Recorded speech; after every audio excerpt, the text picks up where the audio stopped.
জনগণকে মুজিববাদ থেকে সম্পূর্ণভাবে চিরতরে মুক্ত করে তারপরে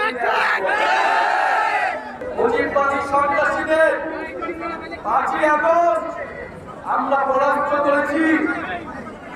আমরা এখন সময় দিচ্ছি আইনিভাবে শান্তিপূর্ণভাবে এই সকল সন্ত্রাসীদের গ্রেফতার করা হোক। আর না হলে আমরা অবিলম্বে গোপালগঞ্জে মার্চ করবো এবং এবার কিন্তু আমরা ফিরে আসার জন্য মার্চ করবো না। আর এটা ওইটা না, কাপড় ধোয়ার একটাই সলিউশন, চাকা অনেক ওয়ান। আমাদের কর্মসূচি হলো শান্তিপূর্ণ কর্মসূচি, অহিংস কর্মসূচি। কিন্তু যদি সন্ত্রাসীরা ফ্যাসিস্টরা আমাদের দিকে আসে, আমরা গণপ্রতিরোধ করে তুলতে কিন্তু পিছপা হই না, লাঠি হাতে তুলতে পিছপা হই না, গণপ্রতিরোধ হাতে তুলতে তুলছি না। প্রিয় সংগ্রামী বন্ধুবাসী, এই ফরিদপুর শহীদদের মাটিতে শহীদেরা এই মাটিতে সাহিত্য রয়েছে। শিশু তারিখ থেকে শুরু করে অনেক শহীদ এই ফরিদপুরের সাহসী সন্তান।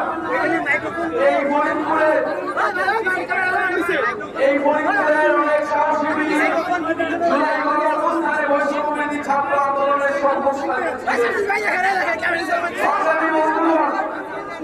আপনারা জানেন গতকাল গোপালগঞ্জে আমাদের শান্তিপূর্ণ কর্মসূচিতে আক্রমণ চালানো হয়েছে। গোপালগঞ্জে এখনো ফ্যাসিস্টরা তাদের আশ্রয় কেন্দ্র হিসেবে গড়ে তুলেছে গোপালগঞ্জ। আমরা বলেছি গোপালগঞ্জের মানুষকে, গোপালগঞ্জের সাধারণ জনগণকে আমরা মুজিববাদ থেকে মুক্ত করব। গোপালগঞ্জের সাধারণ মানুষের পাশে আমরা আছি। আমরা আহ্বান জানাতে চাই সরকারের কাছে, গোপালগঞ্জের কোন একজন সাধারণ মানুষকে যাতে গ্রেফতার না করা হয়, কিন্তু ফ্যাসিস্ট সন্ত্রাসী প্রত্যেককে ধরে ধরে গ্রেফতার করতে হবে।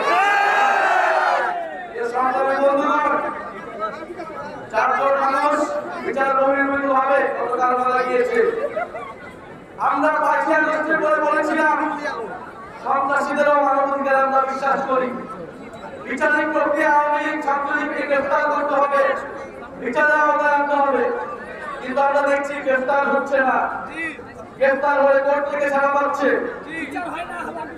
বিচার প্রক্রিয়া যাচ্ছে না। প্রশাসনের বিভিন্ন স্তরে যারা স্বৈরাচারের দোষর রয়েছে ফেসবুকে পোস্ট করে এবং দুর্নীতিবাজ কর্মকর্তারা রয়েছে, তাদের প্রতি বলে দিতে চাই বিচারের দাবিতে আমরা রাজপথে নেমেছি।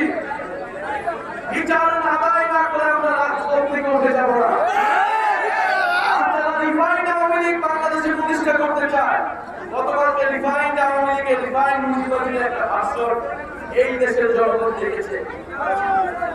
মুজিববাদী সন্ত্রাসীদের 5ই আগস্ট আমরা পরাস্ত করেছি। আমরা এখন সময় দিচ্ছি আইনিভাবে শান্তিপূর্ণভাবে এই সকল সন্ত্রাসীদের গ্রেফতার করা হোক। আর না হলে আমরা অবিলম্বে গোপালগঞ্জে মার্চ করবো এবং এবার কিন্তু আমরা ফিরে আসার জন্য মার্চ করবো না। গোপালগঞ্জের মাটি ও জনগণকে মুজিববাদ থেকে সম্পূর্ণভাবে চিরতরে মুক্ত করে তারপরে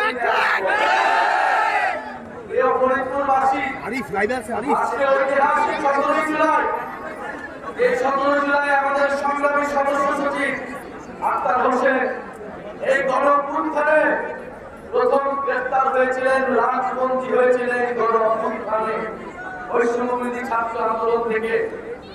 আজকে আমরা কফিন মিছিল করেছিলাম শহীদদের জন্য। সেই গণঅভ্যুত্থানের সকল শহীদদের শ্রদ্ধার সাথে স্মরণ করি।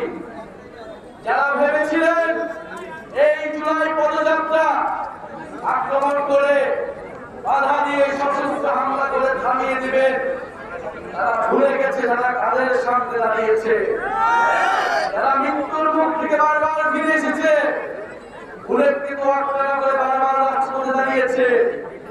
তাদের নেতৃত্বে এই জুলাই পদযাত্রা থামবে না। 64টা জেলায় পদযাত্রা না করে আমরা ঘরে ফিরব না। এটা বাংলাদেশের মানুষের কাছে আমরা ওয়াদা, এবং আমরা 3ই আগস্টের মধ্যে 64 জেলায় পদযাত্রা করব। 3 আগস্ট আমরা শ্রমিক বিকারে আমরা ইস্তেহার এবং জুলাই সনদ ঘোষণা করতে দাবিতে আমরা জড়ো হব।